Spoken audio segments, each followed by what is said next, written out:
Okay. Good morning, everyone. And thank you so much, Chris, for joining us remotely. Yeah, absolutely. I wish I was there in person.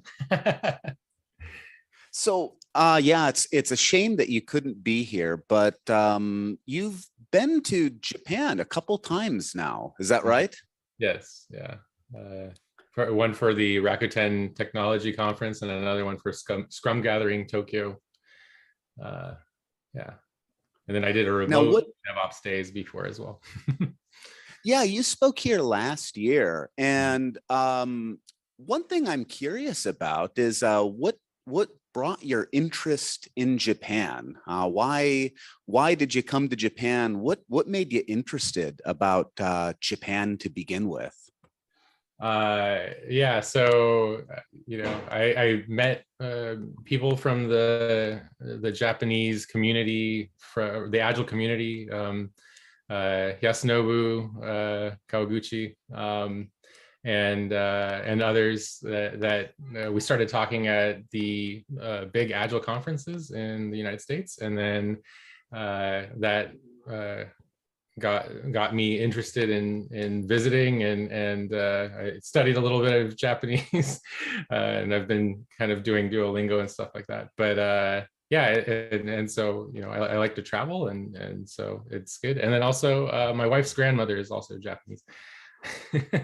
Oh, that's a lot. So you've got a lot of connections. First, you started at the Agile conferences, sort of just meeting some of the folks from our community here who traveled to, the States to learn Agile practices.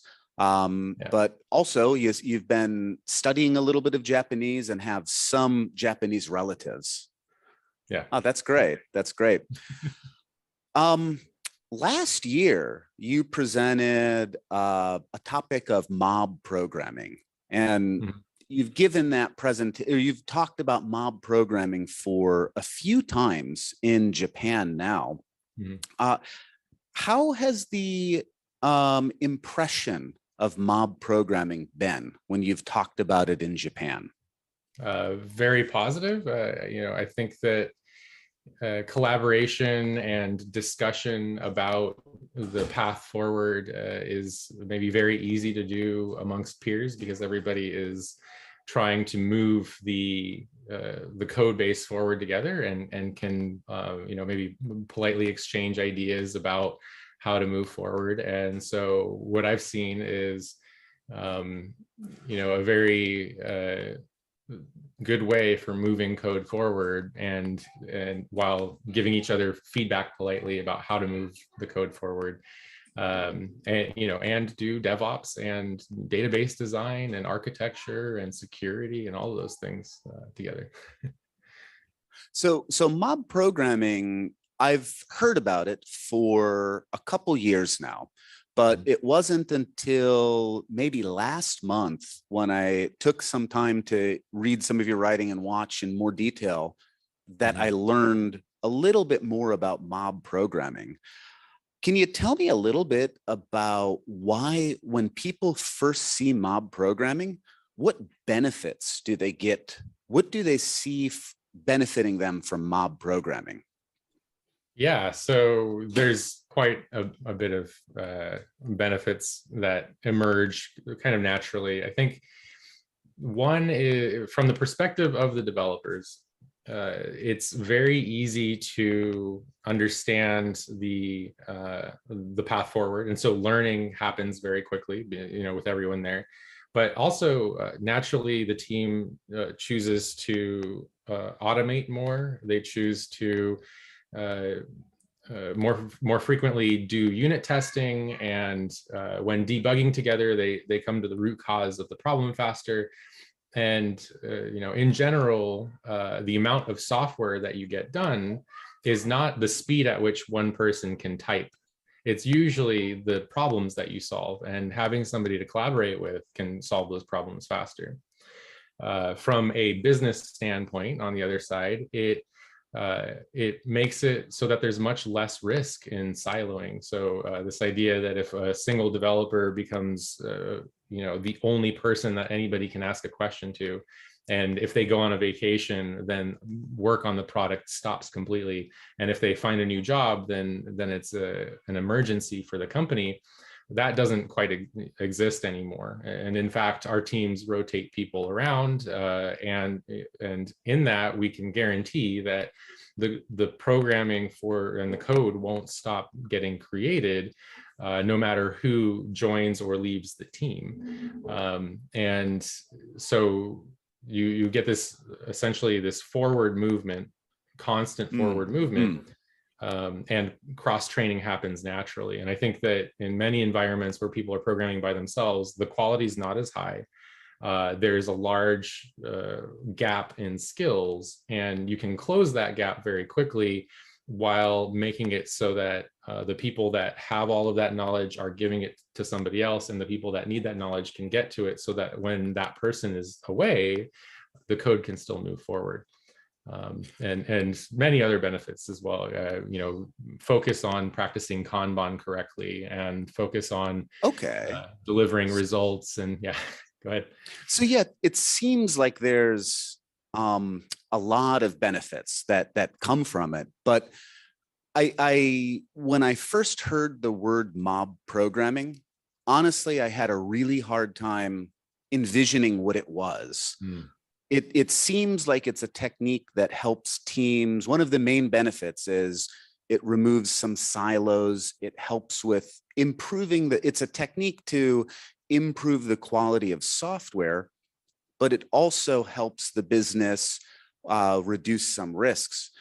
Basically, can you describe what it is? We kind of know how it helps, but what exactly is mob programming?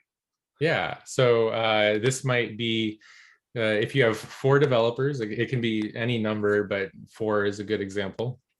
And you would essentially, maybe every 5 minutes, rotate the person at the keyboard. The person at the keyboard is not allowed to type anything that they think. They must hear it from someone else. And so all code must be verbalized or said out loud. And so somebody will essentially be navigating, which is this idea that they're telling the person at the keyboard what to type. And then others in the group might be doing research, or they might be noting things down for retrospectives, maybe finding code smells. And there are different roles that exist for that. So yeah. What you're saying, just to get the basics down, yes. One computer, Yep. 4 people sitting at the computer typing in code. Yes. Or more recently, we do this remotely, and I can describe that as well. or remotely. Yeah. Now, years ago, maybe almost 20 years ago, when Agile was really starting to take off, extreme programming, those techniques, something that people talked about was pair programming. Yes. Basically, 2 people, 1 computer. Mm-hmm. And a lot of people said, why would you have 2 people at 1 computer? It's just faster to give everybody their own computer and work. Mm-hmm. With mob programming, 4 people, 1 computer. How can you get any of the benefits when you're having just 1 person or 1 keyboard or 1 computer split across 4 people? Yeah. Well, so like I said before, the speed at which you type is not, writing more lines of code is not not better than writing the right code, the correct code. And so one big thing to pay attention to there is 4 people may be writing code, but maybe they're not writing unit tests as much. Maybe they're not refactoring as much. Maybe they're not creating abstractions together. Maybe some people are being siloed, and maybe one person's very, very fast and everybody else is very, very slow, or causing bugs, rework. And so what we noticed is that our bugs started to go away. our pipelines became more lean, and we were able to deliver more quickly. And so, our top performing team had a year and a half with no bugs reported from production, releasing twice a day to production, new code.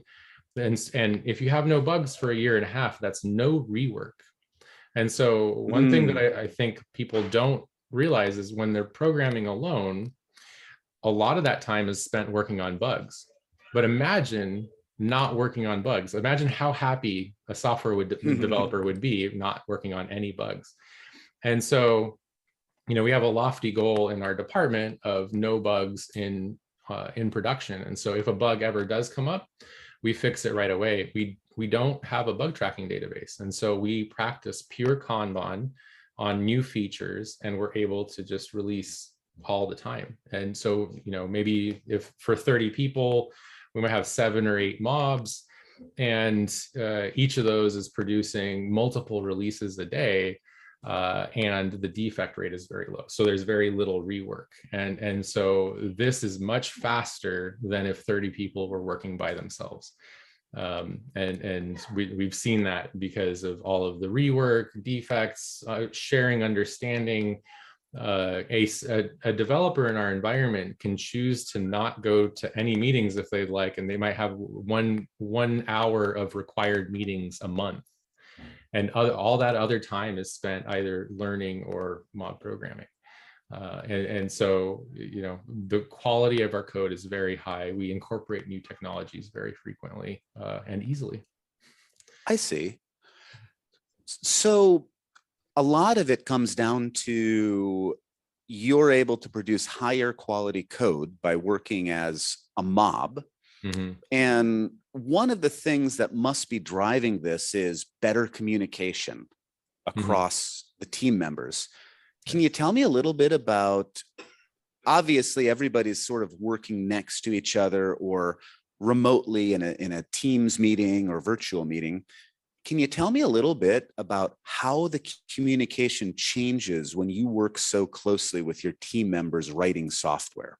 Yes. Yeah. So, imagine the situation where if 2 people are working alone, or 3 or 4, and there needs to be peer pull requests, for example. So we don't have any pull requests because everybody was present to write the code as well. So we don't spend any time doing pull requests. So one thing that happens is pull request. By pull request, you're talking like code review, basically. Code review, yes, yeah. Pull request, yeah. And code review, yeah. Sorry. So somebody writes some code and gets it approved by their peer before it gets merged into the main branch, and goes to production. And so we essentially eliminate that because everybody can look at it together. So one person might say, let's rename that variable. Another person might say, let's switch to a design pattern that makes more sense. Another person might offer to guide the team in infrastructure as code to increase the DevOps efficiency and reduce the lead time for infrastructure. And all of these things combine to result in essentially kind of Kaizen, like getting better and better all the time, because everyone is looking at, and anything that is repetitive or boring becomes very painful. So if it's repetitive and boring for one person, maybe they'll deal with it and they'll do it. If it's repetitive and boring for 4 people, there's enough brain power there to think about how do we automate it. And then Okay. And what we see a lot then is when you're not working as a mob, what you end up doing is having to take breaks to do code review, to make different decisions. In that time, you may not notice how tedious things are individually. Yes. But when you're all sitting around as a team, that communication greatly improves. There's no more handoffs. The lack of code review is very interesting, and the quality, everybody can see it at once. Can you tell me a little bit about the decision making? I think, and I'll give you an example. When you're on a programming team, there's a lot of questions that come up about clarification of requirements, about coding styles. Junior members, for example, they may not know what the best way to write particular code is. As a mob, how do those decisions get made differently? And why is that better? Yeah, so one thing is that if somebody doesn't know how to do something, they'll observe it. So a lot of it just happens automatically. The code style typically follows the collective team, and there are retrospectives that the teams do to think about how to change things. But some of those retrospectives happen very fluidly. Like maybe every 45 minutes, they stop for 2 minutes to talk about what could be better about our day right now. And so what happens is those patterns are dynamic, but they're learned very quickly. And usually a new rule for the team is implemented in order to help with some sort of pain that everyone's experiencing. And so code style standards and especially the use of design patterns in the code, they happen naturally because usually an argument about a path forward happens because maybe there is some lack of information that somebody possesses that somebody else doesn't possess, and then they have to kind of argue or work through the problem until they either reach a shared understanding or there's a lot of disagreement. Often in the mob programming environment, it's very easy to just discuss it and go with one of the options. And if there is a dispute, one of two things happens. Either we go with a random selection of the proposed solutions, or more often than not, we will actually, if the more senior developer cannot explain to the more junior developer why one path is better, then we go with the junior developer's solution, not the senior developer's solution. And what this does is it creates an incentive so that more senior developers must explain themselves well enough so that the knowledge can be shared, rather than saying, I'm the most senior here, you can't make that decision. That's really interesting, because you're saying that mob programming really helps when you have different skill levels on your team. Mm-hmm. And I'm picturing now the senior members and the junior members having a big different skill gap. Mm-hmm. And what you said earlier about when the senior member has a solution they want and the junior member has a different solution, why do you go with what the junior wants instead of always just having the seniors drive the decisions? Yeah, so this kind of goes back to the siloing problems that I mentioned before, but there should be a way to have a concrete discussion about why there's a certain solution. And often I talk about Socratic questioning. So this is the idea that the philosopher Socrates would ask questions until somebody could not explain the answer to the question, therefore kind of changing the way they have to think about the problem. And so what happens, I think, is a lot of Socratic questioning. So for example, how will we protect against maybe a security problem like a SQL injection attack? Or how will we protect against somebody not being able to read the code later? And often that will lead the more junior developer or the developer that has less information. It doesn't have to be a seniority thing. And gradually the solution will become better and better. And it'll be, thought about from the perspective of that developer, and it'll develop their skills, meaning that they could make that decision again later without the other person, and maybe with somebody else, and they can give that guidance. And so typically, if you have a really senior developer just telling everybody what to do, I consider that an anti-pattern because it's not sustainable, and it creates problems in the future, and people don't learn as much that way. Mob programming basically allows it's a more natural way for an imbalanced team when it comes to skills, seniors, juniors, to work together with those skill gaps. That's what it sounds like to me. Yeah. But I've also seen very senior people all mob together, and the dynamic is very different. And so when you have all very senior people, what tends to happen is they automate more of their work.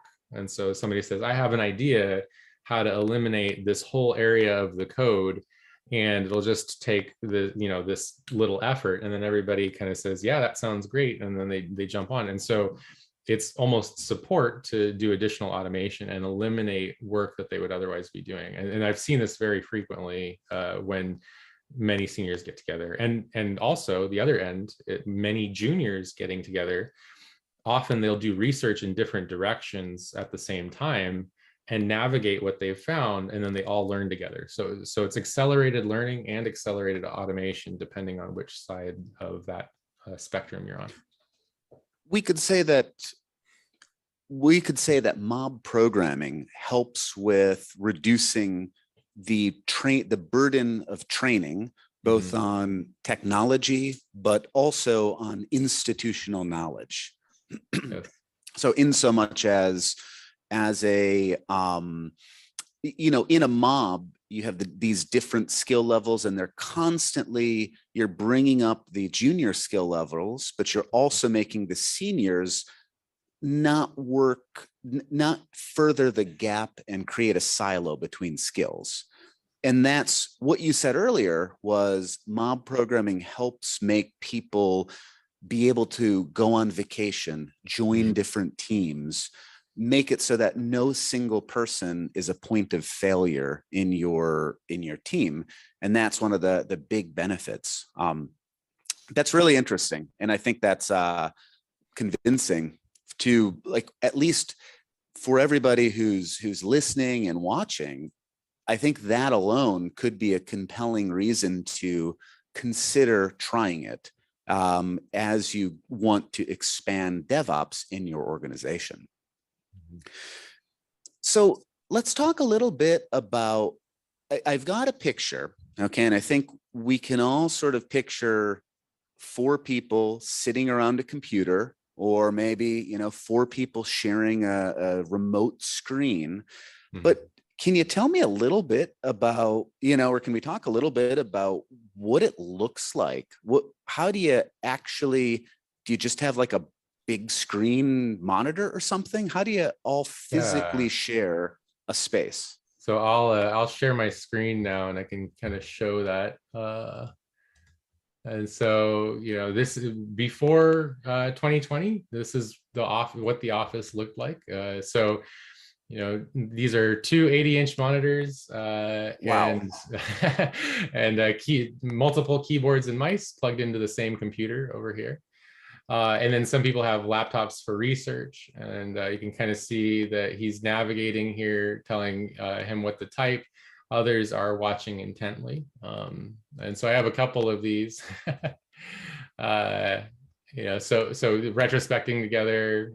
Again, this is, working on real work. There's a lot of, we work on IoT products. So you can see on the desk, this is a irrigation system that is an IoT platform connecting to the cloud.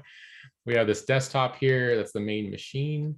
And we have CI for our lighting systems over here, continuous integration, so on and so forth. And so, and then this is what it looks like remote. So essentially, it's essentially the same thing, except that I'm at a desk, but I have a Teams meeting open. We all are speaking, and there's the mob timer, which blocks out the screen when we want people to stop typing. And then retrospective over here, or whatever else you want to have there. And you can kind of see when we have the camera on, my cat is here mobbing with us.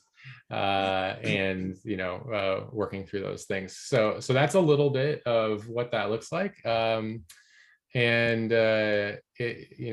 We just do this all the time and rotate at the keyboard. And what it means to rotate at the keyboard, we use a program called AnyDesk.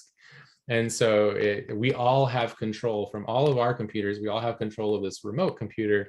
And so when we went remote, it was actually a little bit better because our product owners or our product people were able to join our meetings no matter where in the world they were, and it wasn't an interruption of any kind to them or to us. And so we were able to interact with our product people much more frequently, and that made us much more effective. And so that was one of the side effects. So even though you lost the in-person communication, we had a huge benefit that people that were normally walking between buildings and too busy to talk to us were now talking to us all the time. So so I can see now that everybody, it is literally people sitting around a desk, either virtually or in person. Mm-hmm. Obviously, huge monitors. I see some projectors here. You mentioned earlier that somebody types at the keyboard for a certain number of minutes. It's on a rotation. So there's obviously someone who's typing, the driver, as you called it. Can you tell me a little bit about how 4 people, you've got one driver and then 3 others telling them what to type? How does that work? Yeah, so it's definitely not the drivers and the watchers. And so maybe I'll skip to this. So these are some of the roles in the mob programming game. And so this is something that you can do a kata with, maybe tic-tac-toe or bowling or something along those lines. And they have the different roles outlined. And I have a few here that kind of talk about what you might do. So if you ever ask a clarifying question about what to type, or type something you disagree with, or use a keyboard shortcut that's new to you, or learn something new about the tools, or ignore a direct instruction from someone who is not the navigator, then you can mark 1 experience point. And then, I just want to jump in and clarify, when you say game, yes, is this a kind of training exercise? What is the game versus what you're doing? Yeah, obviously you don't play games all day.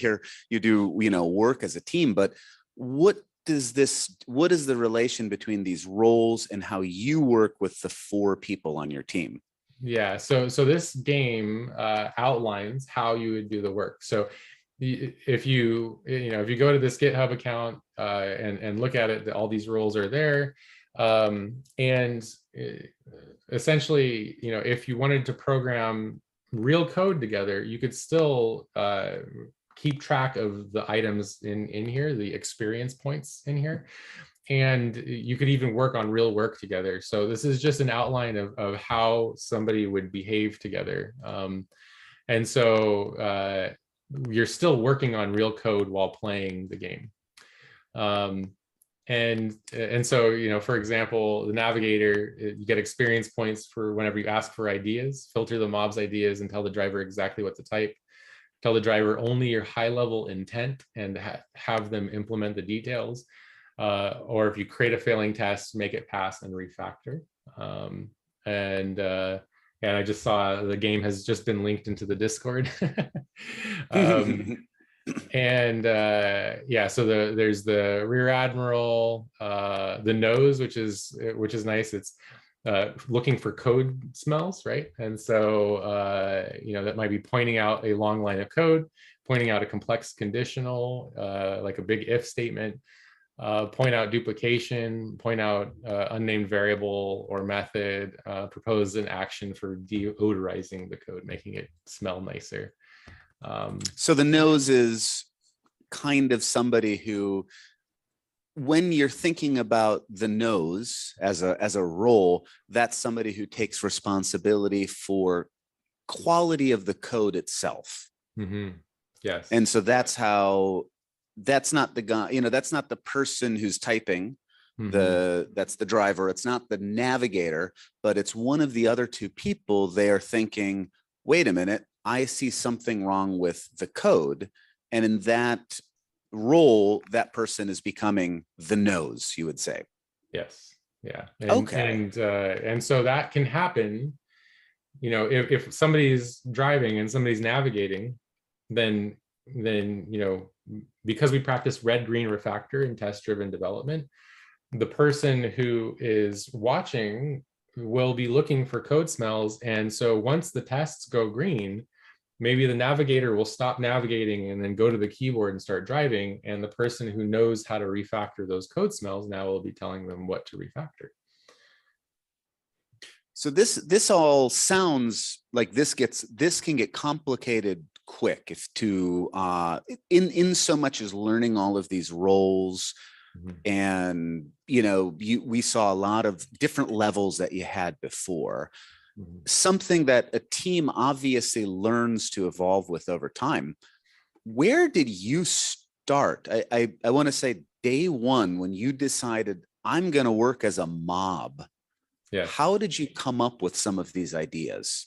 Yeah, so the game actually came from a discussion between Willem Larson and I, and we were talking about how people talk, all these things happen in a mob, but there's no way to describe them. So we wanted a way to kind of maybe conduct anthropology. We wanted to find a way to solidify these roles in some way and document them, and that's where the game was created. But going back to the first day that we did this, we were already doing what are called randori katas, which people rotate at the keyboard, practicing pair programming from an extreme programming level.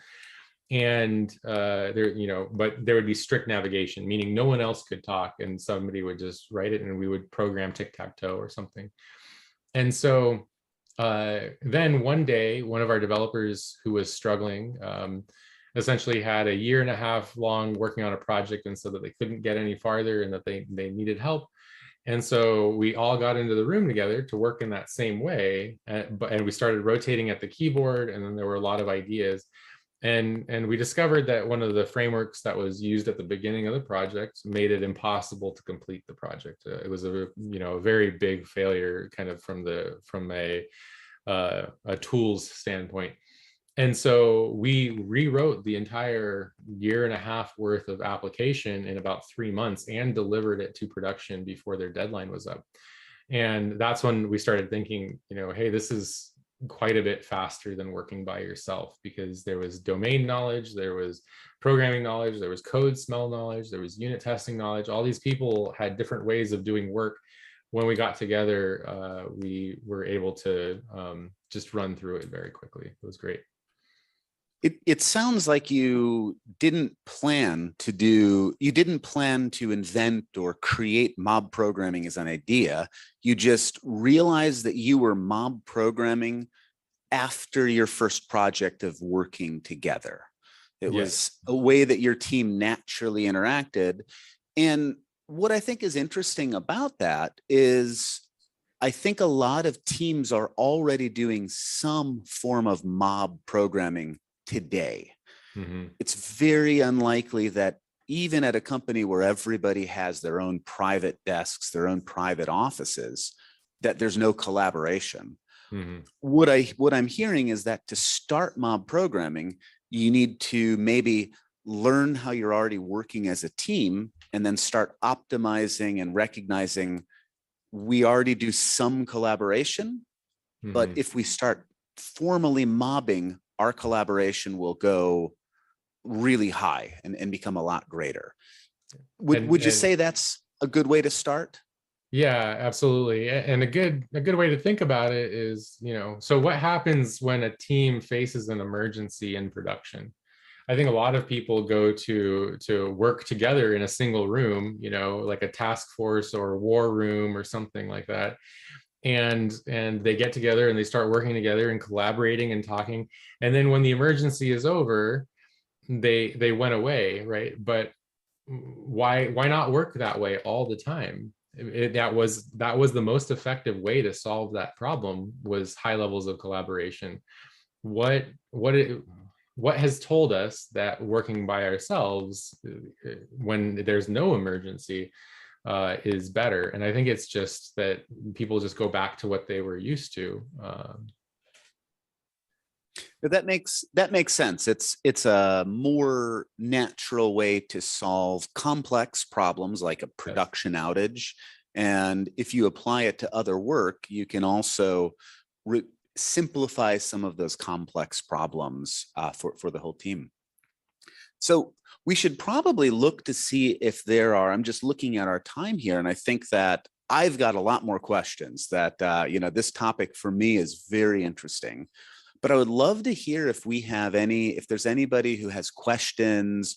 I can only see folks in the room, but we also have the other room where there's the translation and of course everybody on Zoom.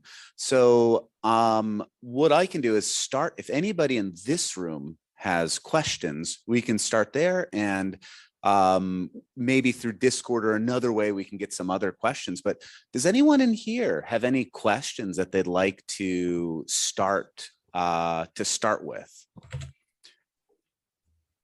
Looks like not just yet. Oh, sorry, we have one. Yeah. Thank you. Okay.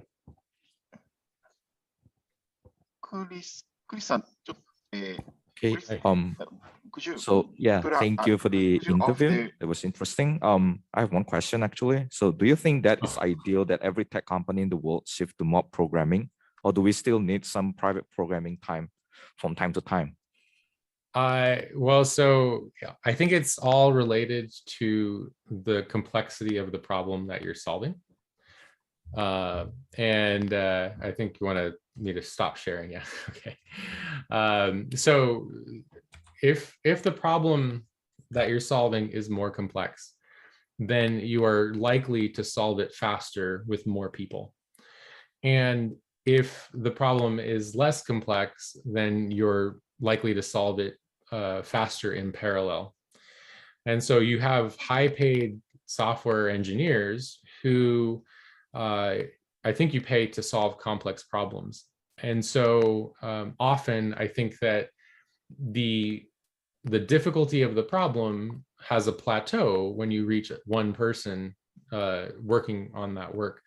And so, I think any company that is trying to solve something new and interesting will move faster as a mob. And so, if it's just that you're doing APIs with create, update, delete, and edits, and maybe working with a database, and it's a traditional architecture, then maybe you only need a single developer working on it, or working on it in parallel at single stations. But often, I think we can use domain-specific languages, we can use new abstractions, we can use design patterns, and other things like that to solve those problems much more quickly. So I think that with the brain power that we have, that we're paying for, mob programming will ensure that the problem is actually a difficult one, because if it's not difficult, then it will be very, very painful to work on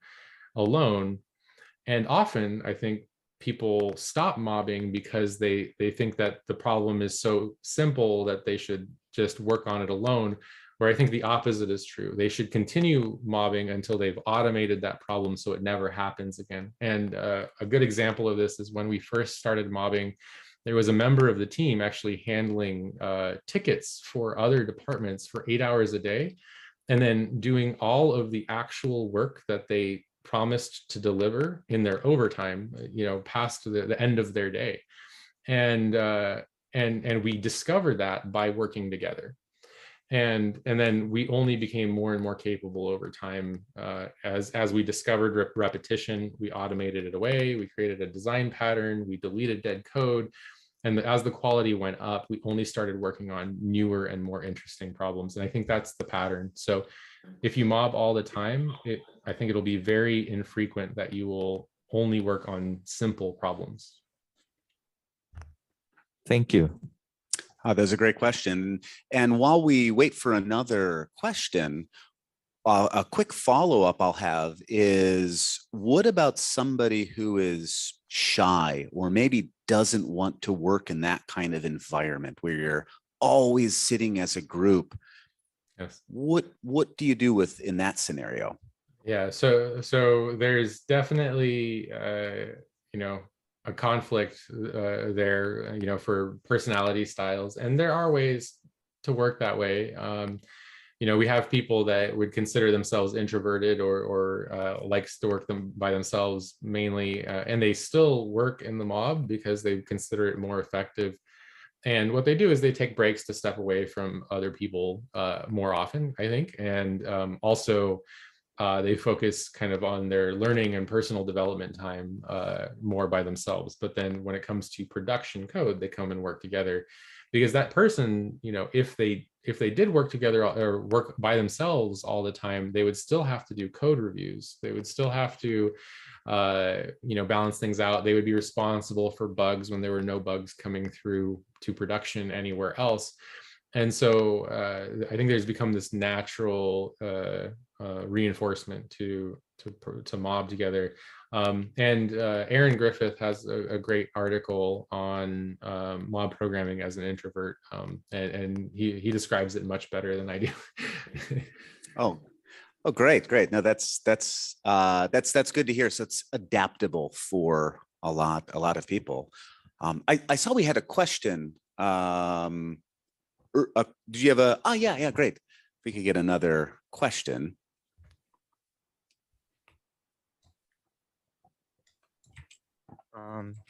Let me ask about the. I have a question about like how to. My team nowadays we're trying mob, but usually only one specialist can be a driver. So we try to rotate, but every time one specialist advice to driver. 案内する人は何でしたっけ？案内する人なんだっけ？ navigator. So one person can be a navigator always. So, but yes. Shouldn't he? Should he try to navigate actual navigator, or is it okay? Yeah. So the there's the navigate the navigator. So I think what you're saying is there's one person that has to be the navigator all the time because they're the only one that can move the code forward. Is that correct?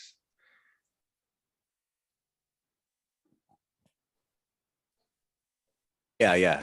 Confirming. Okay. So yes. Okay. And so everybody on the mob ideally should all be navigating an equal amount of time, roughly equal amount of time. So if you have 4 people, 25% of the time throughout the day, on average, should be navigated by that person. So if that number isn't correct, then there needs to be retrospectives about the equality of navigation. And I'll just say that when I realized I myself was going through this at some point, and my voice would hurt at the end of the day because I was speaking so much. And we realized that we needed to identify the areas that couldn't be navigated and then spend dedicated learning time on that so that anybody could navigate and bring up the skill level. And then just imagine if we didn't mob, we would have never known that everybody else needs those skills, or we would have known it, but we'd be relying on one person to get those things done. And so, especially like dependency injection frameworks, I think a lot of people don't understand them, and maybe 1 or 2 people often know the dependency injection framework very well. And but if you mob it, then it kind of forces everybody to build up their understanding. So if only one person can navigate, then making it so that you have to equally navigate will show a lot of the areas that need work. And so another pattern that I think is really interesting is what's called my turn to learn, where if the timer ends and it's your turn to navigate, and you don't know what to navigate, then your responsibility is just to ask questions until you understand how to navigate. And that also helps quite a bit. Oh, thank you. That's some great advice. To I guess a follow-up or a summary to that would be just keep trying to get everyone to navigate until it works. because it's painful. I think last year, if it's painful, keep doing it, and it'll eventually get better and solve itself. And it sounds like navigation is the same thing. You got to just keep figuring out why it doesn't work. So do we have any questions from the other room that that anyone in the other room, Japanese language, would like to ask? I didn't know, maybe Kawaguchi-san can confirm if he's in there, if we had any questions. Otherwise, I think we could get another question or two from our room as well.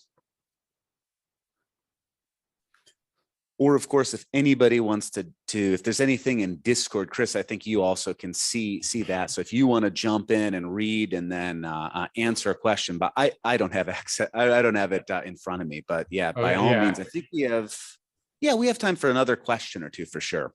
I do see a question there, and so I'm just putting this into Google Translate. So forgive me if I get it wrong. Let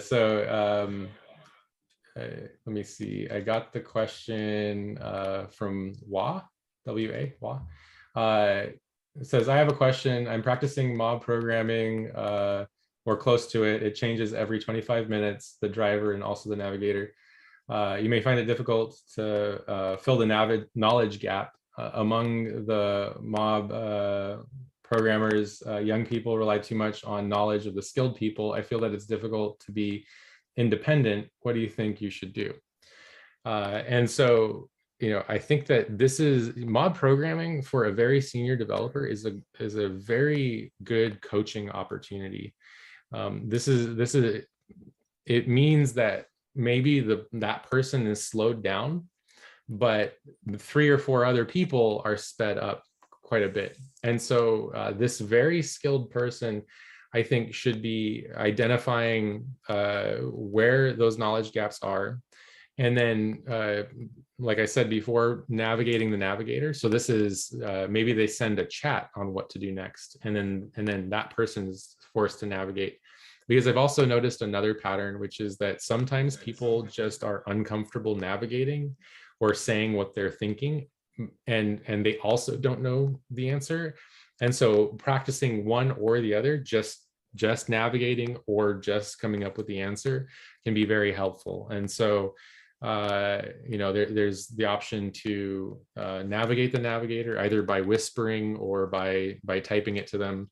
And then there's also group learning exercises. So if you have to go in and work on the dependency injection framework every single time, and every time everything stops, then the time you spent educating everybody on the framework will be very valuable, because then it won't stop. But in general, the very senior person should be speaking less and less over time, and that's a measure of success in bringing up the other developers. Oh, great. Thank you. I think we have time for another question in here. Did anybody have a, right. Over there. Thanks. Hi, my question is mostly about stakeholder buy-in for this sort of initiative. So currently we work in a team that's quite individualized, and the organization we work for is not fundamentally one that is based around software. We have software happening in this organization. So if I was going to take this concept back to the organization and say, hey, can we try this? You're going to have your upper management say, show me the business benefit, right? Yeah. And that's fine. They're generally quite receptive to this sort of thing. But you need to, there's generally a lead time when a team starts a new initiative before you see effectiveness and changes and benefits and whatnot. Just like Agile, a team that's just started Agile, their level of effectiveness is vastly different from a team that's been doing it for a year. And so what would you say is the relative lead time before mob programming actually makes an effect on a relatively siloed team? where you could say, hey, okay, management, I need X amount of sprints. I need 3 months to try this out. Or is it something you're going to expect someone to see results in a sprint, for example?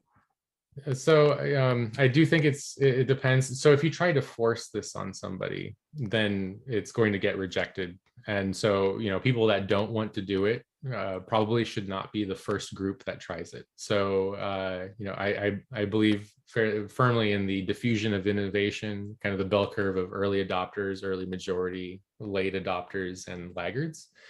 And so strategically speaking, I would say there are two things. One is something I call the virtuous loop, which is you need dedicated learning time and you need retrospectives. So if you forget about mob programming entirely, if your organization cannot get a new idea going, then at least in a learning scenario, then that might be where to focus, is just getting that dedicated learning time and the dedicated retrospectives. Beyond that, to kind of answer your question, I would say that if you can find people that want to volunteer to try it and then work on it for a few sprints, for example, some things that I might do is in a learning environment, maybe lunch and learns, maybe a dedicated learning time, do a couple of practice sessions, play the game, understand the different roles. That will greatly accelerate the success that you'll have on production code. But with my team, when we first started doing this, we did not have any instructions. There was nothing written on the internet about it. We had a problem. We had to get together to solve it. And we just started throwing around ideas. And it turned out that our ideas collectively were much better than our ideas individually. And that was the fundamental benefit that we got day one. And so, if anybody decides to do this with production code right away, I believe they'll see a benefit. That's what happened for us. Of the people that I've heard trying it for the first time, I think that, like I said, if you have people that are just resisting it in general, it's going to be much less successful. And so I would take volunteers. So if you have a large team, I would say, hey, who wants to do mob programming? We can do it every once in a while, and maybe even full time. Come and do that. It's an experiment. Let's try it out. But I with that group, I would see large successes very quickly. However, I think for people that are resistant to it, they're probably just less open-minded in general, and therefore will be fighting it, and you'll see less progress or slower progress there. So, but what typically ends up happening is like the diffusion of innovation. A few people start doing it. If they see large successes, then other people become interested, and then that grows and grows and grows. And so just like an agile initiative, I would recommend doing that in the same way. So that's helpful. Yeah. Great. Thank you. Thank you. Thank you. We are just we're a few minutes over our time, but I think this has been a really, really fun interview. And thank you so much for staying up late in your evening to meet with us all in our morning here. We really, really appreciate it. And I'm really hoping that next year you'll be able to come and join us again in person at the event. Please. We'd all like that. Yeah. So thank you everyone for participating, and thank you again, Chris. We really appreciate it. All right. Thank you very much. Bye, everybody.